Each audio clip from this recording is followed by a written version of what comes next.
നമുക്ക് അരവിന്ദിന്റെ മക്കളുടെ നാളത്തെ നല്ലൊരു കഥ കേട്ടാലോ? വീഡിയോ ഇഷ്ടപ്പെടുവാണെങ്കിൽ ഒന്ന് ലൈക്ക് ചെയ്ത് ഹൈപ്പ് ചെയ്യാൻ മറക്കരുത്.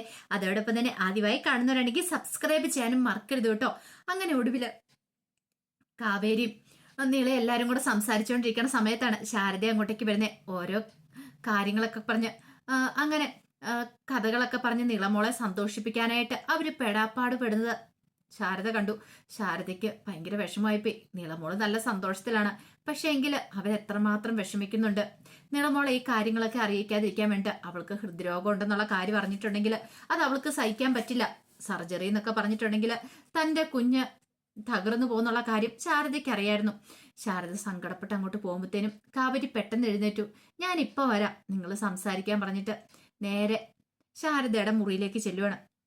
ചെന്നിട്ട് ചോദിച്ചു, എന്താ അമ്മേ? അമ്മ എന്താ ഈ കാണിക്കണമെന്ന് ചോദിച്ചു. അവിടെ വന്നപ്പോ തന്നെ ശാരദ പൊട്ടിക്കരയാണ്. അമ്മ ഇങ്ങനെ കരയുന്ന കണ്ടോണ്ടെങ്ങാനും നീളമോള് വന്നിട്ടുണ്ടെങ്കിൽ അവൾക്ക് സഹിക്കുമെന്ന് ചോദിച്ചു. എന്നാലും മോളെ, എനിക്ക് സഹിക്കാൻ പറ്റുന്നില്ല. എനിക്ക് എന്ത് ചെയ്യണമെന്ന് അറിയത്തില്ല. അവളുടെ സർജറിക്കുള്ള പണമായിട്ടില്ല. പണമില്ലെങ്കിൽ പിന്നെ എങ്ങനെ അവളുടെ സർജറി നടത്തും? അതും തിരുവനന്തപുരത്ത് പോയി വേണം അവളുടെ സർജറി നടത്താനായിട്ട്. നമ്മൾ എങ്ങനെ നടത്തുമെന്ന് ഓർത്ത് എനിക്കറിയില്ല. 10 ലക്ഷം രൂപ സർജറിക്ക് വേണ്ടി മാത്രം വേണം, അതല്ലാതെ വേറെ തുകയും വേണം. അമ്മേ, ഞാൻ പറഞ്ഞല്ലോ 3 ദിവസത്തിനുള്ളിൽ ജയബാലൻ പണം തന്നിരിക്കുമെന്ന് പറഞ്ഞു. മോളെ, ജയബാലനെ നമുക്ക് വിശ്വസിക്കാൻ പറ്റില്ല. അവനെ വിശ്വസിച്ച് നമുക്ക് നമ്മുടെ കൊച്ചിന്റെ സർജറി ഒന്ന് ഫിക്സ് ചെയ്യാൻ പറ്റില്ല. എനിക്കറിയാമേ, പക്ഷെ അവന് തരാതിരിക്കാൻ പറ്റില്ല. തരാതിരുന്നിട്ടുണ്ടെങ്കിൽ കാവേരി ആരാന്ന് ഞാൻ അറിയിച്ചു കൊടുക്കുമെന്ന് പറഞ്ഞു. അപ്പോഴേക്ക് ശാരദ പൊട്ടിക്കരയുമ്പം കാവേരി ചേർത്ത് പിടിച്ചു. അമ്മ എന്തിനാ ഇങ്ങനെ സങ്കടപ്പെടുന്നേ? ഞാനില്ലേ അമ്മയ്ക്ക്. നമ്മുടെ അച്ഛൻ ഉണ്ടാക്കിയത് അങ്ങനെ മറ്റൊരുത്തം കൊണ്ടുപോയി സുഖിച്ച് ജീവിച്ച് അനുഭവിക്കണ്ട. അതിന് ഞാൻ കണക്ക് പറയിക്കും അമ്മേ. എന്റെ അച്ഛന്റെ ജീവൻ എടുത്ത ജയപാലനോട് ഞാൻ പ്രതികാരം ചെയ്യും. അപ്പോഴേക്ക് ശാരദ ചോദിച്ചു, അച്ഛന്റെ ജീവൻ എടുത്തോ? നീ എന്തൊക്കെയാ പറയണെന്ന് ചോദിച്ചു. അത് പിന്നെ അമ്മ ഒന്നുമില്ല, ഞാൻ അങ്ങോട്ട് പറഞ്ഞെന്നുള്ളൂ. ആ ജയപാലൻ കാരണമല്ല ഈ പ്രശ്നങ്ങളൊക്കെ.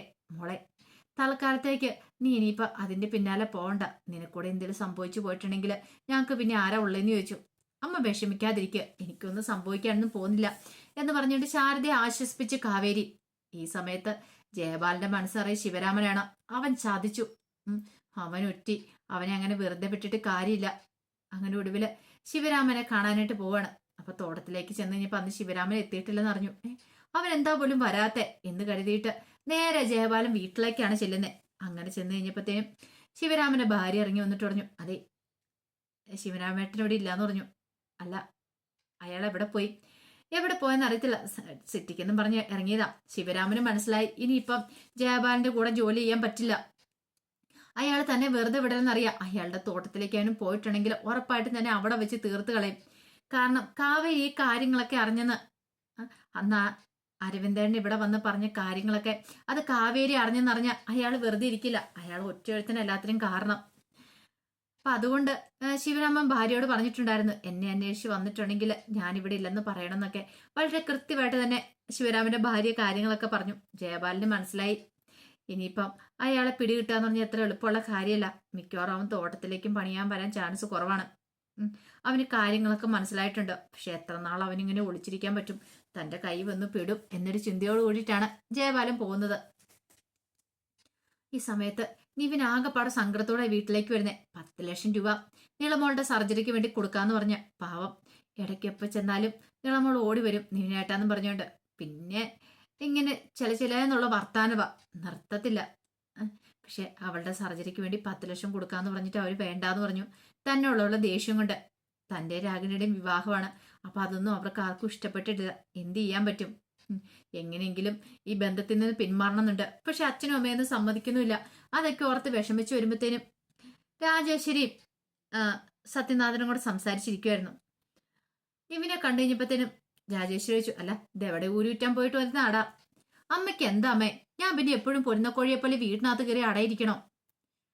സത്യാൻ ചോദിച്ചു, എടാ നിന്റെ അമ്മ ചോദിച്ചപ്പോ നിനക്ക് ഉത്തരം പറഞ്ഞ പോരെ, അതിന് നീ ദേഷ്യപ്പെടേണ്ട കാര്യമുണ്ടോ? എന്റെ അച്ഛാ, എനിക്ക് പുറത്തു പോകേണ്ട കാര്യം ഉണ്ടായിരുന്നു, ഞാൻ പോയി. എടാ അത് എന്തിനാന്നല്ലേ ചോദിച്ചോളൂ. പിന്നെ എല്ലാം അച്ഛനോടും അമ്മയോടും പറഞ്ഞിട്ട് വേണ്ടേ ഞാൻ പോവാനായിട്ടെന്ന് ചോദിച്ചു. രാജേഷ് പറഞ്ഞു, നിന്റെ കല്യാണം ഉറപ്പിച്ചു വെച്ചിരിക്കുക. 2-3 ദിവസം കഴിഞ്ഞിട്ടുണ്ട് നിന്റെ കല്യാണമാ. ഓ, ഒരു കല്യാണം? നിനക്ക് ഇത് മാത്രം പറയാനുള്ളോ? വേറൊന്നും പറയാനില്ലേ? എന്താടാ കല്യാണക്കാര്യത്തെ കുറിച്ച് പറയുമ്പോൾ നിനക്ക് ഇത്ര ദേഷ്യം?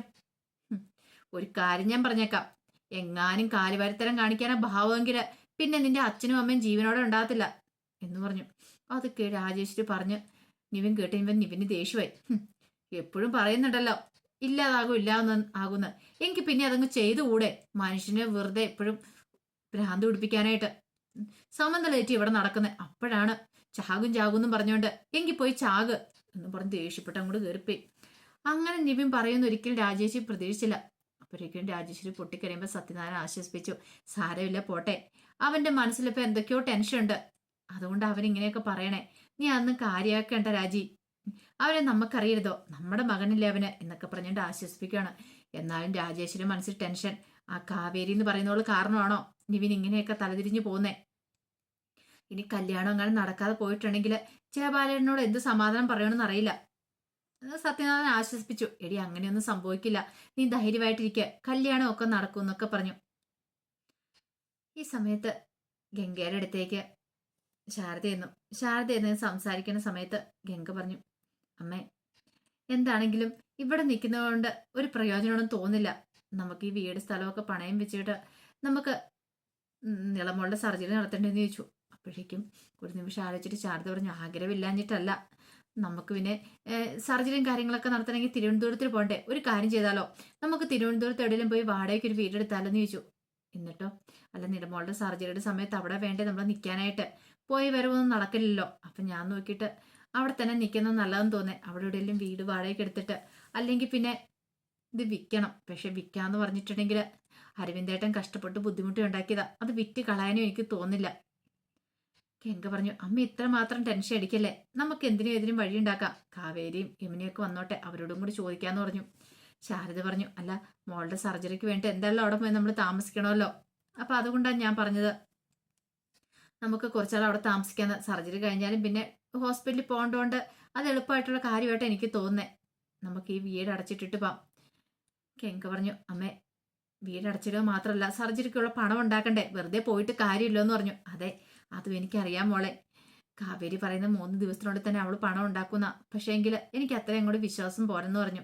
ഗംഗ പറഞ്ഞു, എന്തേലും ഒരു വഴി ഉണ്ടാവാതിരിക്കില്ല, ധൈര്യമായിട്ടിരിക്കുക, നമ്മുടെ മോളുടെ സർജറി നടക്കൂന്നൊക്കെ പറഞ്ഞിങ്ങനെ ആശ്വസിപ്പിക്കുകയാണ്. പക്ഷെ ആ സമയത്ത് അറിയണ്ടായിരുന്നില്ല ഗംഗയ്ക്ക് എങ്ങനെ സർജറി നടത്തണമെന്ന്.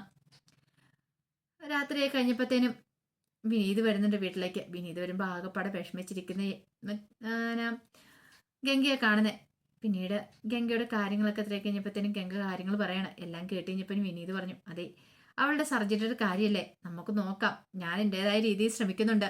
എവിടുന്നെങ്കിലും കുറച്ച് പൈസ കിട്ടുവാണെങ്കിൽ അത് പലിശയ്ക്കാണേലും മതി, നമുക്ക് പലിശ അടച്ചാൽ മതിയല്ലോ. ഇപ്പൊ നമുക്ക് നമ്മുടെ നിളമോളുടെ ജീവനല്ലേ വേണ്ടതെന്ന് ചോദിച്ചു. അതെ, അതന്നെയാ, നമുക്ക് ആരുടെയും കടം ചോദിച്ചു നോക്കിയാലോ. ആരോട്?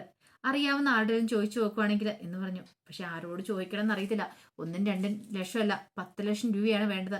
ആ പൈസ എവിടെ നിന്ന് കിട്ടുമെന്ന് അറിയത്തില്ല. അത് മാത്രമല്ല, വീടെങ്ങാനും പണയം വെച്ചിട്ട് സർജറി നടത്താന്ന് വെച്ചാൽ പിന്നെ എന്ത് ചെയ്യും? പൈസ അടയ്ക്കണമല്ലോ എന്നൊക്കെ ഒരു ചിന്ത അവരുടെ മനസ്സിലുണ്ടാകുന്നുണ്ട്. അപ്പൊ അതിന്റെ കഥകളെ കാണാൻ പോകുന്നേ. ആ വിശേഷങ്ങളൊക്കെ നമുക്ക് എല്ലാവർക്കും കാത്തിരിക്കാട്ടോ. ഒരിക്കൽ കൂടി എല്ലാവർക്കും ശുഭരാത്രി നേർന്നുകൊണ്ട് നിർത്തുന്നു. നന്ദി.